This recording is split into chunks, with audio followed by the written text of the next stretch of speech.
সেই সময় অসমীয়া গানৰ ভাগৰৰ সময়, সৃষ্টিৰ সামগ্ৰিক খৰাঙৰ সময়। জ্যোতিপ্ৰসাদৰ হাত ধৰি অসমীয়া সংস্কৃতিয়ে একলা দুকলাকৈ বাঢ়ি আহি হঠাতে যেন ৮০ৰ দশকৰ শেষৰ ফালে সমসাময়িক অস্থিৰ পৰিৱেশৰ মাজত আঁত হেৰুৱাই পেলাইছিল নিজৰ আপোন বাটৰ। সেই সময় কিছু হৃদয়হীন সংগীতৰ অবিৰাম কোৰহালত গানবোৰ মৰি যোৱাৰ সময়।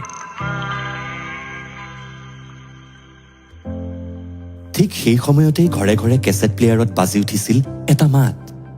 ভাগৰুৱা এটা প্ৰজন্মৰ বাবে জিৰণি হৈ উঠিছিল সেই কণ্ঠ। মৰিশালীৰ নিতাল নিস্তব্ধতাৰ মাজত সেই মাতটোৱে আকৌ বিশ্বাস জগাই তুলিছিল জীৱনৰ ওপৰত, জীয়াই থকাৰ ওপৰত, ভাল পোৱাৰ ওপৰত। সেই মাতটোৰ নাম জুবিন গাৰ্গ।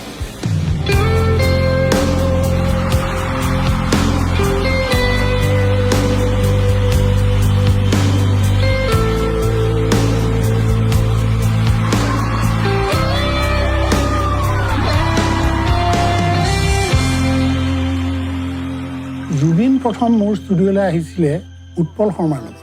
জুবিনে এটা যোৰহাটৰ পৰা এলবাম লৈ আহিছিলে, যিটো এলবামত সি কেইটামান সুৰ কৰিছিলে। সেইকেইটা সুৰ শুনি আৰু সি যেতিয়া গাইড ভইচটো গাইছিলে, তেতিয়া মই উৎপলক কৈছিলোঁ যে উৎপল, তুমি জুবিনকে গাবলৈ দিয়া গানকেইটা, ইমান ভাল গাইছে ই। মই ভাবোঁ সেইটোৱে আছিলে জুবিনৰ আৰম্ভণি। ব্লুজ সংগীতৰ মেলানকলিক মূৰ্ছনা আৰু ৰক এণ্ড ৰোল ধাৰাৰ সংগীত সজ্জাৰে জুবিন গাৰ্গে যোৱাটো শতিকাৰ শেষৰটো দশকত সৃষ্টি কৰিছিল এক মায়াময় যাদুকৰী উন্মাদনাৰ পৰিৱেশ।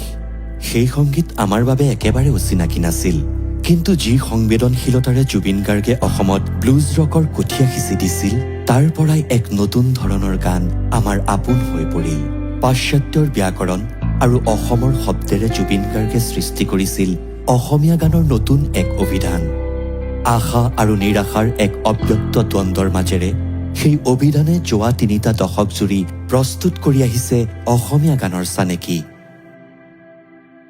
তেওঁলোকৰ যিটো ফ্ৰেণ্ড চাৰ্কেল আছিল, তেওঁলোকৰ গোটেই সম্পূৰ্ণ দৃষ্টিভংগী বেলেগ আছিল জীৱনৰ প্ৰতি।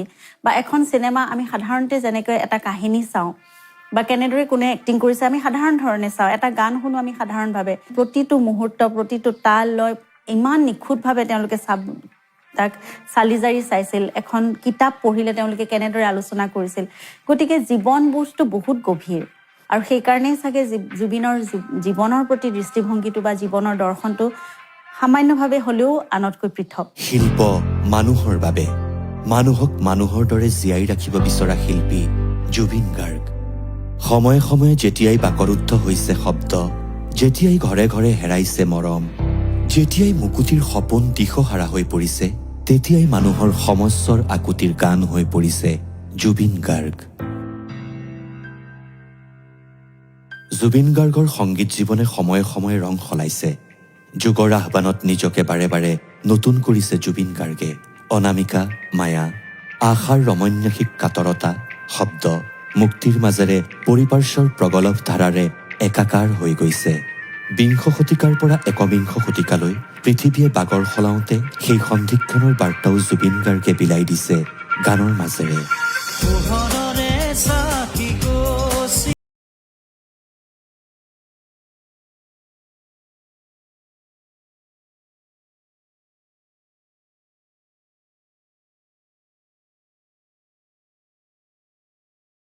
শতাব্দী সলনিৰ আলিদোমোজাত পৃথিৱীৰ মানুহৰ আগন্তুক দিনৰ গতি প্ৰকৃতিৰো তেওঁ নক্সা সাজু কৰি দিছে, বুজাই দিছে জুবিন গাৰ্গ সময়ৰ শিল্পী, মানুহৰ শিল্পী, নতুনৰ শিল্পী।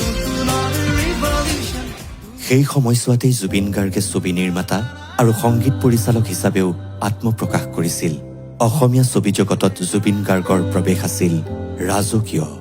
চিনেমাৰ সংগীতত জুবিন গাৰ্গে সৃষ্টি কৰিছিল এক নতুন ধাৰাৰ।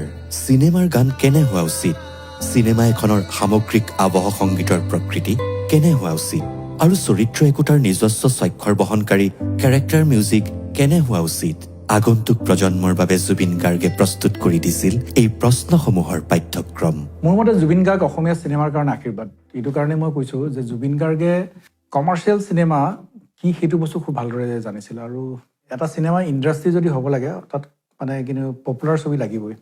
মাছ পিপুলৰ কাৰণে যিবিলাক ছবি বনোৱা হয় তেনেকুৱা ছবি তৈয়াৰ কৰিব লাগিব। গতিকে জুবিনে খুব ভালদৰে জানে আৰু জুবিন সঁচা অৰ্থত এজন কমপ্লিট শিল্পী হয়। মই এইটো ভাবোঁ বিশেষকৈ সংগীতৰ পৰা অহা জ্যোতিপ্ৰসাদ আগৰৱালা আছিলে, যি অসমীয়া চিনেমাত জন্ম দি গ'ল। তাৰপিছত বিষ্ণু ৰাভা সংগীতৰ মানুহ, কিন্তু চিনেমাৰ লগত ওতঃপ্ৰোতভাৱে জড়িত। তাৰপিছত ভূপেন হাজৰিকা আৰু তাৰপিছত জুবিন গাৰ্গ। সততে কণ্ঠশিল্পী অথবা সংগীত পৰিচালক জুবিন গাৰ্গৰ আঁৰত গীতিকাৰ জুবিন গাৰ্গজন লুকাই পৰে। অথচ যোৱা ৩টা দশকে জুবিন গাৰ্গে গীতিকাৰ হিচাপেও নিৰলস সৃষ্টি কৰি আহিছে সংগীতৰ অদ্ভুত আশ্চৰ্য। জীৱনক কেতিয়াবা ৰ'দ, কেতিয়াবা বৰষুণ আৰু কেতিয়াবা ধুমুহাৰ মাজৰ এক চিৰপ্ৰবাহমান যাত্ৰা হিচাপে ইমান সহজ সৰলকৈ অথচ গধুৰ গহীন ভাৱেৰে প্ৰকাশ কৰাটো তেখেতৰ গীতি সাহিত্যৰ বিশেষ নিদৰ্শন। প্ৰেম কি তাৰো উত্তৰ দিছে একেই সহজতাৰে। মোৰ পৃথিৱী যেন চিৰ নতুন, তুমি এষাৰ মাত দিলে। ব্যক্তিগত অনুভূতিৰ গাঢ় প্ৰকাশৰ পৰা বিপৰীতমুখী চিত্ৰকল্পৰ অভূতপূৰ্ব উপস্থাপনেৰে জুবিন গাৰ্গে যোৱা ৩টা দশকত গঢ়ি তুলিছে গীতৰ ভাষাৰ এক নতুন চৰিত্ৰ। ৰৈ ৰৈ বিনালে, নিশায়ে বিনালে, ৰাতিপুৱা বোলে কিমান পৰ।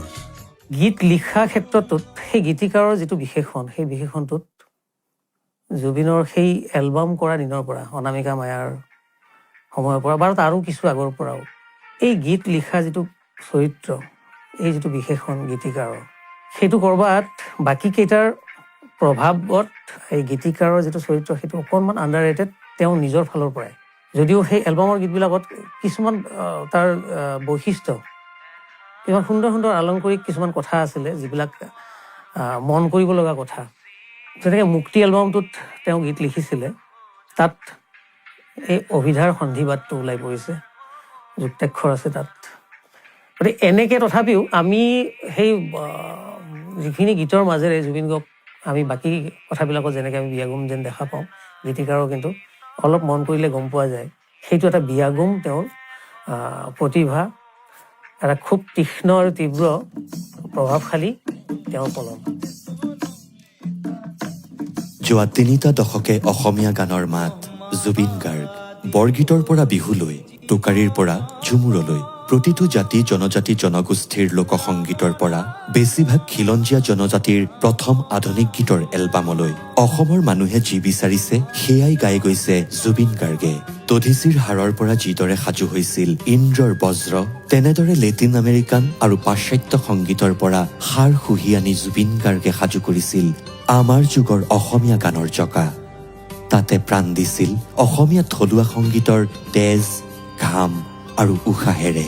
আকৌ হিন্দী চিনেমাত গীত গাই বঁটা ল'বলৈ যাওঁতে মূৰত মেৰিয়াই লৈ গৈছে অসমৰ আপোন গামোচাখন। ৯০ৰ দশকত পৃথিৱীৰ নতুন সংগীতক অসমলৈ লৈ অনা উন্নসিক এইগৰাকী শিল্পীয়ে নতুন পৃথিৱীলৈ বৈ নিছে অসমক। জুবিন গাৰ্গ আমাৰ আৰু পৃথিৱীৰ মাজৰ সাঁকো। পৃথিৱীৰ বাবে অসমৰ পিনক'ড জুবিন গাৰ্গ। অসমৰ চিঠিৰ বিশ্বজনীন ডাকোৱাল জুবিন গাৰ্গ। তেওঁ খুব এজন পজিটিভ ব্যক্তি। গতিকে তেওঁৰ জীৱনত যিমানেই ধুমুহা আহিছে বা যিমানেই ভাল সময় আহিছে, তেওঁ সদায় এটা বেলেঞ্চ ৱে তেওঁ আগবাঢ়ি যাবলৈ চেষ্টা কৰিছে। আৰু মই তেওঁৰ পৰাই শিকিছোঁ যে প্ৰতিটো বস্তু সাধাৰণভাৱে ল'লে সাধাৰণ হৈ থাকে। জীৱনৰ যতখিনি আছে জুবিনে সকলো উজাৰি দিছে অসমক। অথচ জীৱনে বাৰে বাৰে জোকাই গৈছে জুবিনক। একে সময়তে জীৱনে কাঢ়ি নিছে মাতৃৰ মৰম, বন্ধুৰ সাহচৰ্য, ভগ্নীৰ আকুল আবদাৰ।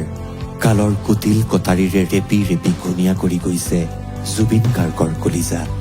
তেতিয়াও জুবিন গাৰ্গে গান গাইছে, জুবিন গাৰ্গে মাথো গান গাইছে, গানতে উচুপিছে, গানেৰেই ফেকুৰিছে, গানেৰেই চিঞৰি চিঞৰি বাহিৰ কৰিছে অন্তৰৰ অনন্ত আঘাত। ইমান ডাঙৰ ষ্টাৰ হৈও জুবিন ইমান গ্ৰাউণ্ডেড, ইমান হাম্বল, ইমান চিম্পল আৰু ইমান বহল তাৰ মনটো। চবকে আদৰি ল'ব পাৰে, চবকে। And he doesn't put people in categories. He treats everybody equally. এনেকুৱা মানুহ মই আজিলৈকে পোৱা নাই একচুৱেলি। চ' মই I'm extremely fortunate to have Zubin as my best friend. I don't look up to him as a star. He's my best friend and he'll continue to be my best friend till the last day. প্ৰখ্যাত সাংস্কৃতিক সাংবাদিক পবিত্ৰ কুমাৰ ডেকাই আলেকজেণ্ডাৰৰ উপমাৰে ব্যাখ্যা কৰিছিল জুবিন গাৰ্গৰ জীৱনটোক। ভিনি ভিচি ভিডি, আহিলো দেখিলো আৰু জয় কৰিলো। অসমৰ পৰা কলিকতা, কলিকতাৰ পৰা মুম্বাই, সকলোতে নিজৰ ছাপ এৰি গৈছে জুবিন গাৰ্গে। অসমৰ মায়াবিনী ৰাতিবোৰ, কলিকতাৰ অসহায় ভালপোৱাবোৰ আৰু মুম্বাইৰ অবুজ বলীয়া মনবোৰ, সকলোকে জীৱন দি গৈছে জুবিন গাৰ্গে। অথচ যেতিয়াই অসমে মাতিছে বাৰে বাৰে উভতি আহিছে ঘৰলৈ। সেইবাবেই হয়তো ঘৰৰ ল'ৰা জুবিন গাৰ্গ ঘৰখনৰ চিনেমা উদ্যোগটো জঠৰ হৈ পৰাত ঘৰৰ ল'ৰাৰ দায়িত্ব লৈ নিজৰ সৰ্বস্ব উজাৰি দিছে উদ্যোগটোৰ বাবে। অসমৰ ছবিঘৰত অসমীয়া ছবি চাবলৈ আকৌ ভিৰ কৰিছে অসমৰ মানুহে। জুবিনৰ মিছন চাইনাই কিন্তু বহুত বন্ধ চিনেমা হল খুলি দিছিল, সেইটো আটাইতকৈ ডাঙৰ কথা। গোটেই ইণ্ডাষ্ট্ৰিটোক পুনৰ জন্ম দিয়া বুলি ক'লেও ভুল কোৱা নহ'ব। পুনৰ আকৌ কৈছোঁ যে আমাৰ কাৰণে জুবিন গাৰ্গ আশীৰ্বাদ। জুবিন গাৰ্গ মানে কেৱল গান নহয়, কেৱল চিনেমা নহয়, মানুহক সহায় কৰি ভাল পোৱা শিল্পীজনো জুবিন গাৰ্গ নহয়, ৰাজপথত আন্দোলন কৰাজনো নহয়, বহু বিতৰ্কৰ মাজত বাৰে বাৰে পাকঘূৰণি খাই থকা নামটোও নহয়। জুবিন গাৰ্গ এই আটাইবোৰ, অথচ আৰু কিবা অকণ, এক সীমাহীন অস্থিৰতাৰ নাম জুবিন গাৰ্গ। প্ৰতিটো সময়ৰ প্ৰতিজন মানুহৰ প্ৰতিটো আঘাতত অধীৰ হৈ পৰা এখন অন্তৰৰ নাম জুবিন গাৰ্গ। আনৰ বাবে হঠাতে উচুপি উঠা এটা কৰুণাৰ নাম জুবিন গাৰ্গ। আনৰ ভাগৰৰ ৰাতি জীৱনৰ ঠিকনা বিচাৰি দিয়া পোহৰ জুবিন গাৰ্গ। যোৱা ৩টা দশক এজোপা ইউকেলিপ্টাছ গছৰ দৰে থিয় হৈ থকাটো সহজ নহয়, জুবিন গাৰ্গ হোৱাটো ধেমালি নহয়। Being Zubin Garg is not a matter of joke. আমি মাথো কৃতজ্ঞ। Thank you, Zubin Garg, for being who you are.